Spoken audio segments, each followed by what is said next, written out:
Welcome to Radha channel. ನೋಡಿ friends, ನಮಗೆ ಮಾವಿನ ಸೀಸನ್ ಬಂದಾಯಿತು. ಮಾವಿನ ಸೀಸನಲ್ಲಿ ಮಾಂಬಳ ಮಾಡದಿದ್ರೆ ಹೇಗೆ ಹೇಳಿ. ಹಾಗೆ ನಮ್ಗೆ ತಿನ್ನೋಕ್ಕಾಗದೇ ಇರುವಂಥ ಸ್ವಲ್ಪ ಹುಳಿ ಇದ್ದದ್ದು ಮಾಂಬಳಕ್ಕೆ ಹೈ ಕ್ಲಾಸ್ ಆಯ್ತು ಫ್ರೆಂಡ್ಸ್. ಹಾಗೆ ಇದೆಲ್ಲ ಕೆಲವೆಲ್ಲ ತಿನ್ನೋಕೆ ಲಾಯ್ಕಿಲ್ಲ. ಹಾಗೆ ನಾನು ಮಾಂಬಳ ಮಾಡೋಕ್ಕೆ ಹೊರಟಿದ್ದೆ. ನೋಡಿ, ಹೀಗೆ ಚೊಟ್ಟು ತಗೊಂಡು ನೋಡಿ ಎಲ್ಲ ಹೀಗೆ ಮಾಡ್ಕೊಂಡೆ.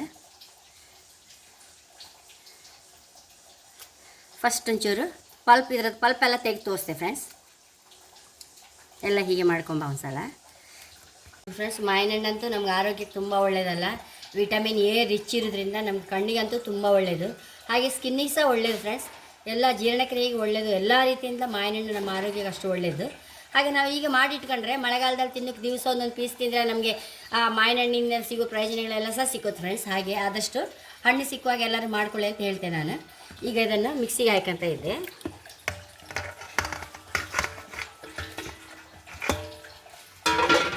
ಚೂರು ಬೆಲ್ಲ ಸಹ ಹಾಕಂತ ಇದ್ದೆ.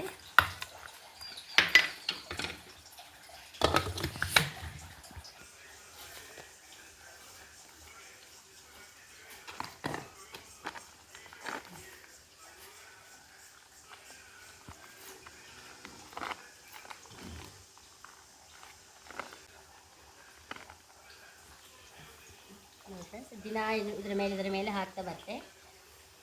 ಹಾಗೆ ಲಾಸ್ಟ್ ಎಂಡ್ ಆದಮೇಲೆ ತೋರಿಸ್ತೇವೆ ಫ್ರೆಂಡ್ಸ್ ಎಷ್ಟು ದಪ್ಪ ಆಯ್ತು ಹೇಳಿ. ತುಂಬ ಅಂದರೆ ತುಂಬ ರುಚಿ ಇರುತ್ತೆ ಫ್ರೆಂಡ್ಸ್ ಈ ತಿನ್ನೋಕ್ಕೆ. ಈಗ ಹಾಕಿದೆ ಅಲ್ಲ, ದಿವಸ ಇದ್ರ ಮೇಲೆ ಹಾಕ್ತಾ ಹೋತೆ ನಾನು.